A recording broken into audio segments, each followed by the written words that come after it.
Hello, my name is Ben, and I am one of your teachers. Watch this video class with subtitles as many times as you need until you are able to understand it all without the subtitles. Then, practice and enjoy watching it several times, understanding everything as if it were your own language. Have your mouse handy and pause often to understand the examples better. If you do it like this, you will learn a lot of English. Today, we are going to study articles, plurals, and countable and uncountable nouns. Phew! That sounds like a lot. Let's begin by learning about the articles a, an, and the. The good news is that there are only 3 articles in English: a, an, and the. These articles are separated into 2 groups, definite and indefinite. The is the only definite article. The is used to talk about specific nouns. And I have some more good news. It is used for all nouns, both singular and plural. Let's look at some examples of how the definite article, the, is used. The dog, the table, the dogs, the tables, the best. Now, let's have a look at the indefinite articles for singular nouns, a and an. They are used when talking about nouns in a general sense. Look at these examples. A boy, a girl, an elephant. Notice that a is used before nouns that begin with a consonant, and an is used before nouns that begin with a vowel. Now, let's have a look at the determiners we use for plural and uncountable nouns, some and any. They can be used with plural and uncountable nouns. The general rule is that we use some in affirmative sentences, and we use any in negative sentences and questions. You will study this in more detail in Unit 27, but for now, let's look at some examples. Some boys, some girls, any boys, not any boys. Now, let's look at plural nouns. A plural is a noun that tells you that there is more than one of something. Most plurals are formed by just adding an S to the singular. Look at these singular nouns. Book, teacher, car. Now, if we add an S to the noun, we can form the plural like this: books, teachers, cars. However, this is not always the case, and there are regular and irregular plurals. A plural is regular if it follows a rule. Let's look at the first rule to form regular plurals. When a noun ends in S, SH, CH, X, we add ES.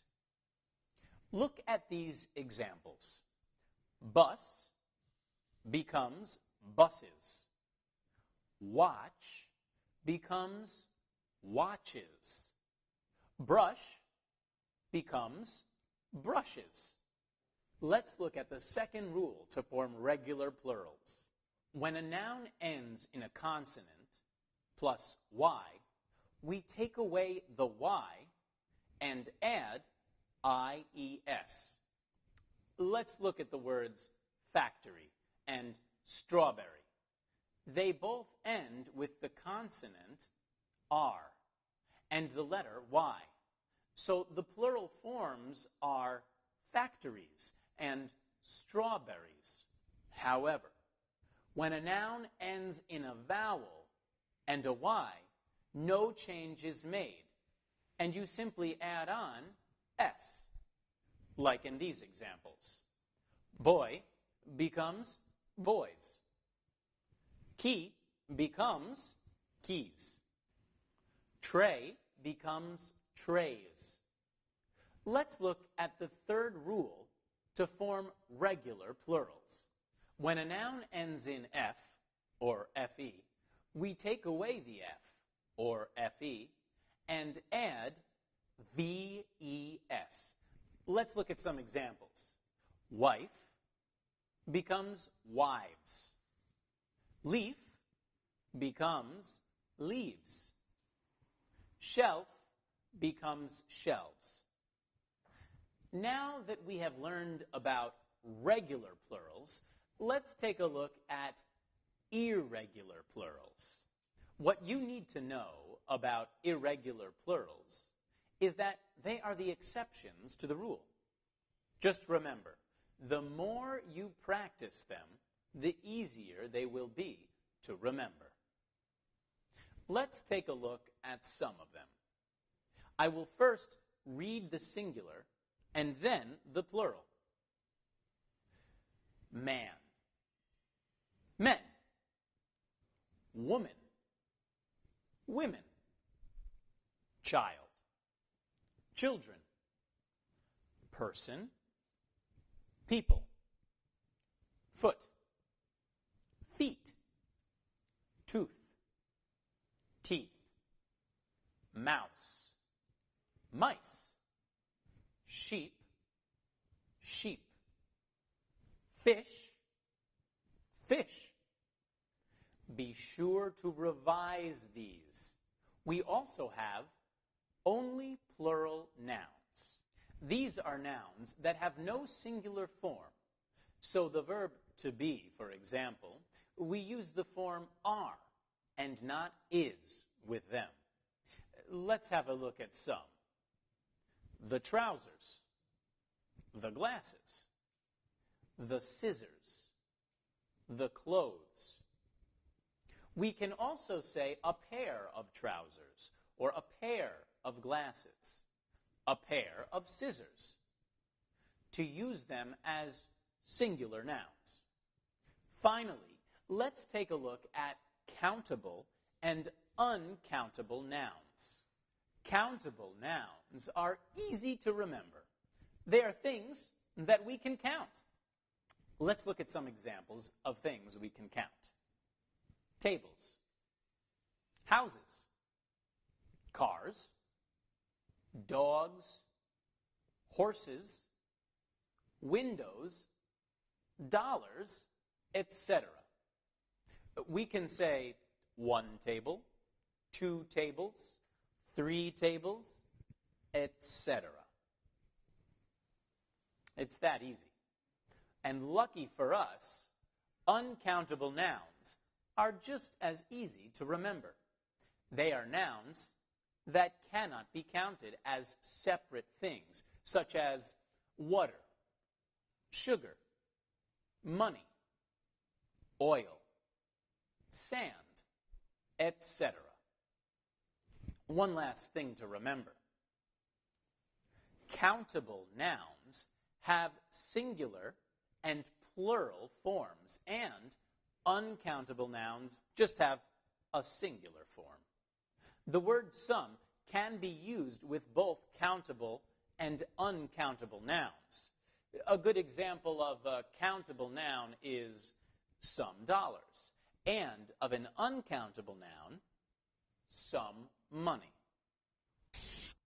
Well, in this class, you have revised the grammar in Unit 4 of our complete course, and learned all about articles, plurals, countable and uncountable nouns. Enjoy Unit 4 and meet a customer and his waiter. Do you think the waiter is really efficient? Put your headset on and practice to improve your listening comprehension. Record and compare phrases to improve your speaking and learn how to write correctly. You will also gain fluency by interpreting roles, and then you will learn the grammar and new vocabulary. Keep on learning English. Take care. Bye-bye.